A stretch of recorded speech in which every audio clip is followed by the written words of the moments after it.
circulent à 10 minutes, qui ont une vitesse commerciale bien moindre et qui sont encore moins fréquents le soir et le week-end, vous avez un réseau à plusieurs vitesses au niveau de la qualité, et ça c'est ressenti par les usagers et ça nuit à l'utilisation des transports en commun. Ça c'est un des enjeux, je crois, du tramway, parce que si on dit le tramway, vecteur d'urbanité qui soutient un mode de vie urbain, bon, ben ça suppose, bon, il y a un espèce de potentiel de séduction, on pousse les gens finalement à dire, ben voilà, un mode de vie urbain, l'habitat en ville est quelque chose de valorisant, etc. Sauf que le tramway ne dessert pas l'entier de l'agglomération. Et que donc, si on prend au sérieux cette injonction au mode de vie basé sur les transports en commun, la marche, et pourquoi pas le vélo, ben on va pas se déplacer néanmoins que sur le réseau de tramway. Donc on va être intéressé aux autres lignes, et ce saut qualitatif, il est effectivement important. Enfin, c'est important, disons, pour avoir un effet tramway, disons, dans une agglomération qui ne soit pas trop important. Une autre chose qui limite l'attractivité du tramway, c'est les lignes saturées qui finalement limitent le confort.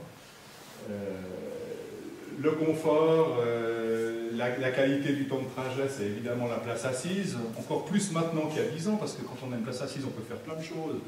On peut sortir son téléphone portable, on peut sortir sa tablette, enfin, on peut s'occuper, hein, donc ça prend une importance un peu plus forte il y a quelques années.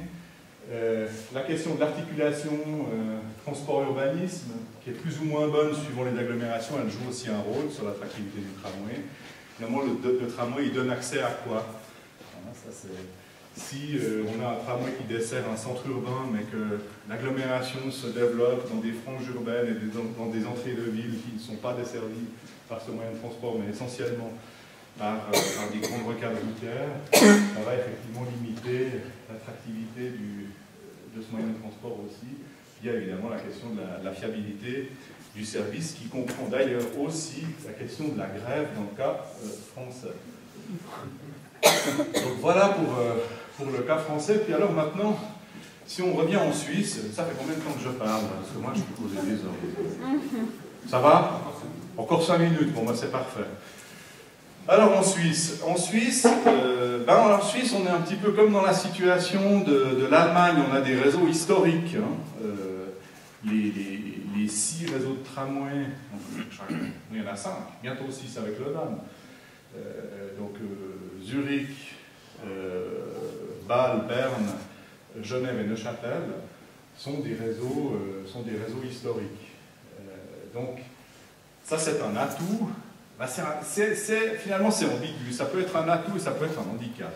Quand on peut repartir de zéro pour redévelopper un réseau de tramway, on peut lui mettre un écartement normal qui permet un meilleur confort, on peut réaménager l'espace public sans doute de façon beaucoup plus franche, donc ça c'est pour le côté un peu peut-être négatif de l'héritage historique.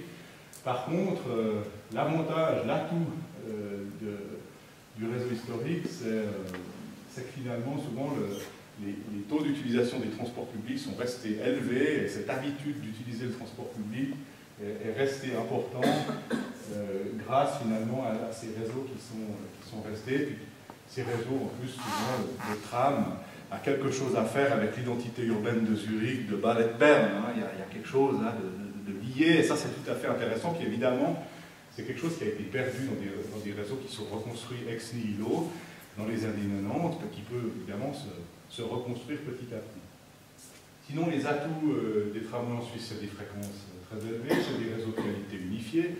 Le saut qualitatif entre les lignes de bus et les lignes de tram, dont je vous parlais à propos de la France, il est beaucoup moins présent dans les réseaux suisses.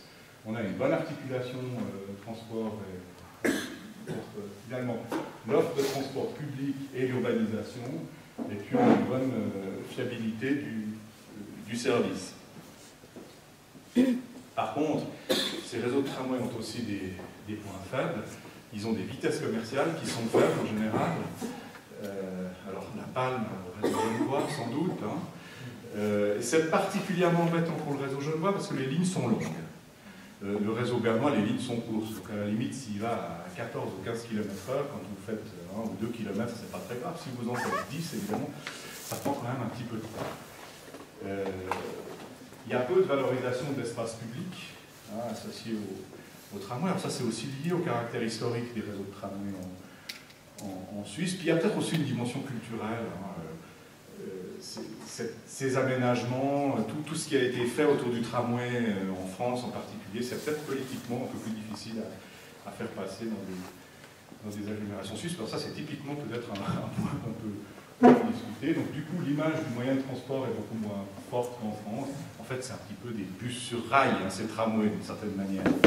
En termes fonctionnels, ils ont la vitesse commerciale du bus, ils s'arrêtent tous les 500 mètres comme le bus, ils sont sur rail et ils ont une plus grande capacité.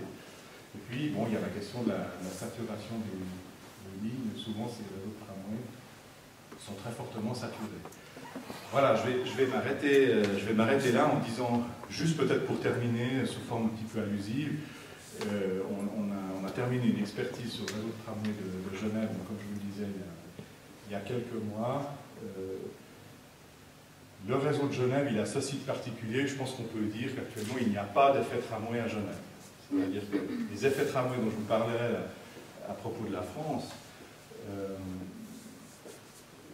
ici, avec après 10 ans, plus 130 ou 140, une augmentation de 30 à 50% du nombre d'usagers dans les transports publics à Genève, on ne peut pas attribuer au développement du tramway un saut d'utilisation, ce saut qualitatif n'existe pas, donc on est, parce que la vitesse commerciale est trop faible, à cause de toutes les raisons que je viens d'évoquer.